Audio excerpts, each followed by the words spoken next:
नमस्कार विद्यार्थी मित्रांनो, राज्य शैक्षणिक संशोधन व प्रशिक्षण परिषद महाराष्ट्र याच्या अंतर्गत ब्रिज कोर्स म्हणजेच सेतू अभ्यासक्रम अंतर्गत इयत्ता 10वी विषय गणित दिवस 7वा।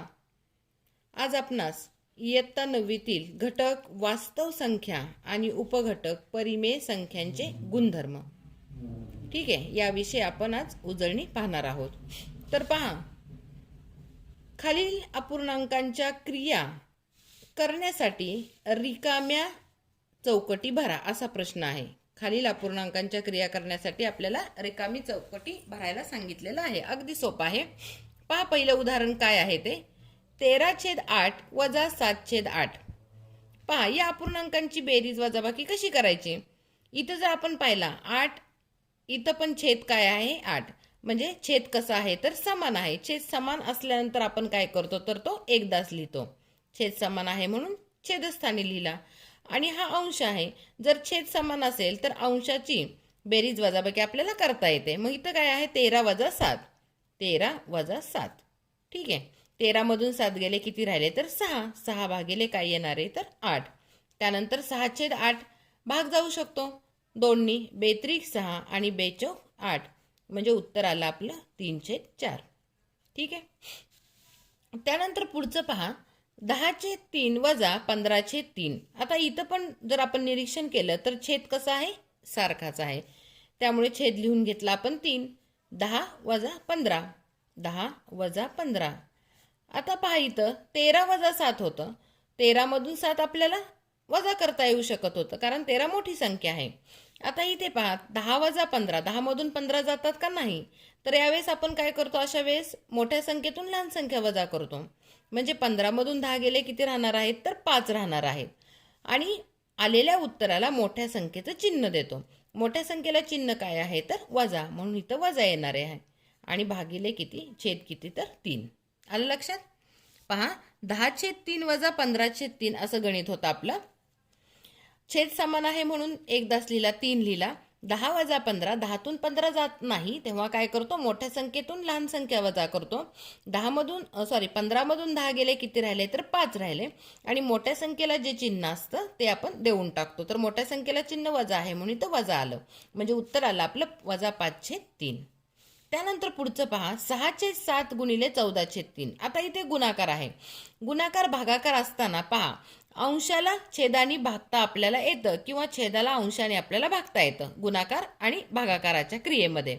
त्याचप्रमाणे पहा इथं तिरकस सुद्धा आपल्याला भागाकार करता येऊ शकतो। तिरकस पण भाग लावू शकतो आपण ठीक आहे। तर पाहूयात आपण भाग जाऊ शकतो का, जातो। तर 7×1 7 आणि 7×2 14 तिरकस भागाकार गेला। त्यानंतर 3×1 3 आणि इकडं 3×2 6 म्हणजे अंशस्थानी काय शिल्लक राहिलं पाहिजे 2×2 लिहिते मी तर 2×2 छेद इथे काय राहिलं 1×1 1 1 1 म्हणजेच बेदुनी उत्तर किती येणार आहे आपलं तर 4/1 म्हणजे 4 येणार आहे। आलं लक्षात।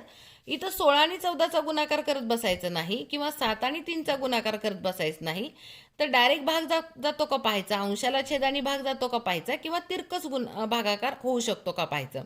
3×1 3 3×2 6 आणि 7×1 7 7×2 14 अंशस्थानी उरलं 2, इथं गुणाकार आहे हे लक्षात ठेवायचं। 2×2 किती झाले 4 आणि खाली 1 1 1।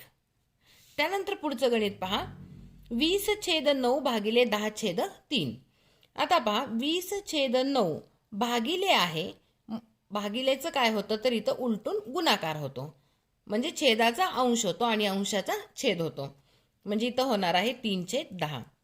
त्यानंतर नेहमीच्या इथं जसं सोडवलं त्याच पद्धतीने पाहूयात आपण। अंशाला छेदाने भाग इथं जाऊ शकत नाही, इथं पण नाही, तर आता तिरकस भागाकार जाऊ शकतो का पाहूयात आपण। जातोय 3×1 3 3×3 9 त्यानंतर 10×1 10 आणि 10×2 20 काय शिल्लक राहिलं पहा अंशस्थानी 2×1 म्हणजे 2×1 2 आणि छेद 3×1 म्हणजे 3×1 3। कळालं। पहा परत सांगते मी 20/9 भागिले होतं म्हणून उलटून गुणिले होतं त्याचं। 10/3चं काय होणार आहे 3/10। त्यानंतर आपण क्रॉस भागाकार केलेला आहे. 10 दोन्ही 20 आणि 3 एके 3 3 त्रिक 9. अंशस्थानी उरलं 2 गुणिले 1 2 एके 2 आणि इथे 3 एके 3 म्हणजे उत्तर आलं आपलं 2/3. ठीक आहे. त्यानंतर आता आपण स्वाध्यायाकडे वळूयात. स्वाध्याय क्रमांक 7 सोडूयात. खालील प्रश्नांसाठी अचूक पर्याय निवडा असा पहिला प्रश्न आहे. खालील प्रश्नांसाठी अचूक पर्याय निवडा.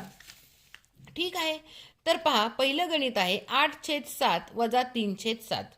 8/7 वजा 3/7 अगदी सोपं आहे. इथं छेद कसा आहे, सारखाच आहे, समान आहे, म्हणून 7 एकदाच लिहिलं छेदस्थानी. आणि 8 वजा 3, 8तून 3 गेले किती राहणार आहे तर 5, म्हणजे उत्तर आलं आपलं 5/7. आता आपण पर्याय पाहूयात. 11/7 5/7 उत्तर आलेलं आहे, म्हणजे पर्याय क्रमांक उत्तर काय आला आपला तर बी. त्यानंतर दुसरं गणित पहा 10/9 गुणिले 5/7. आता इथं पाहूयात आपण, अंशाला छेदानी किंवा छेदाला अंशाने भाग जातोय का तर नाही, इथे पण नाही जात. त्यानंतर पाहू तिरकस भागाकार जाऊ शकतो का. 10ला 7नी भाग नाही जाऊ शकत किंवा 7नी 10ला नाही किंवा 9 आणि 5 नाही. मग अशा वेळेस काय करायचं, अशा वेळेस अंशाचा गुणाकार अंशस्थानी. 10 गुणिले 5 10 5 किती होणार आहेत तर 50 आणि 9 किती झाले तर 63. आता याला परत अजून भाग जाऊ शकत नाही, म्हणजे 50/63 असं उत्तर आलेलं आहे. 50/63 हा आपला पर्याय क्रमांक काय आला तर सी आला. ठीक आहे. त्यानंतर पाहता दुसरा प्रश्न आहे यातील, खालील कृती पूर्ण करा.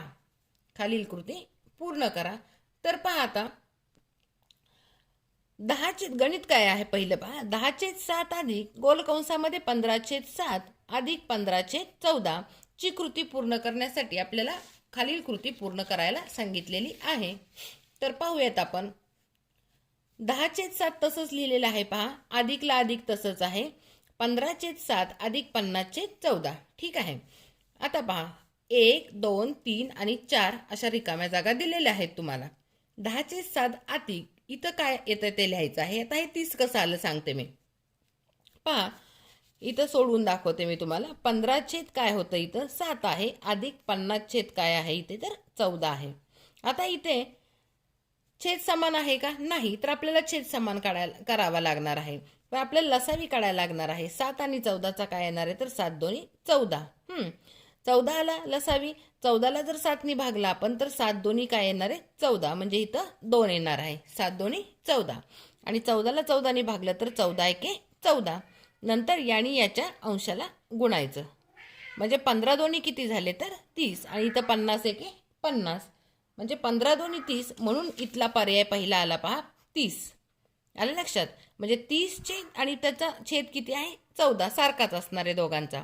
30/14 अधिक 50/14. त्यानंतर पहा 50 आणि 30ची बेरीज किती होणार आहे तर 80 आणि छेद किती आहे तर 14.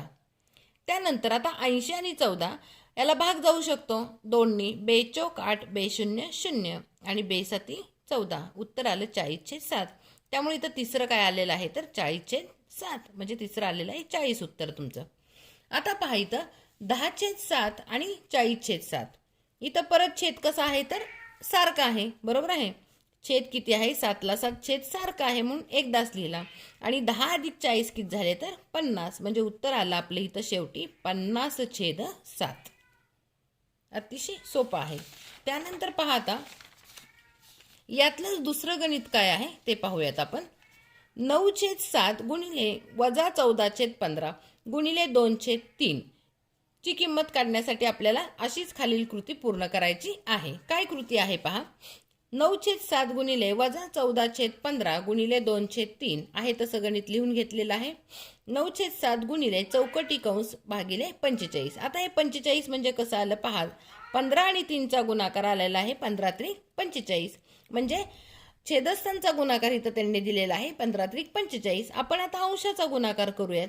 14 दुनी किती येणार आहेत 28, पण हे कसले 28 आहेत तर -28 आहेत. त्यामुळे उत्तर येणार आहे तिथं -28. कळलं.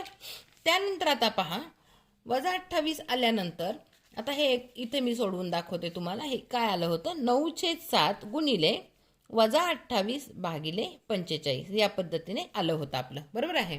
आता पहा आपण भाग जातो का पाहूयात. 9ला 7नी नाही भाग जाऊ शकत, पण 9 आणि 45 तिरकस भाग जाऊ शकतो. 9 एके 9 आणि 9 5 45. ठीक आहे, बरोबर आहे.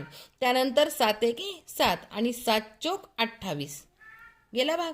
त्यानंतर अंशाचा गुणाकार अंशस्थानी 4 एके 4, पण कसला आहे हे -4. त्यानंतर छेदाचा गुणाकार छेदस्थानी 5 एके 5, म्हणजे उत्तर आलं -4/5. आता हेच इथं लिहायचं आहे आपलं. काय आलं आपलं इथं -4 आणि हे 5 ऑलरेडी आहे, म्हणजे इथं वरती येणार आहे -4. ठीक आहे. तर कृतीपत्रिका क्रमांक इयत्ता 10वीची गणिताची आपण कृतीपत्रिका क्रमांक 7 ही आज सोडविलेली आहे.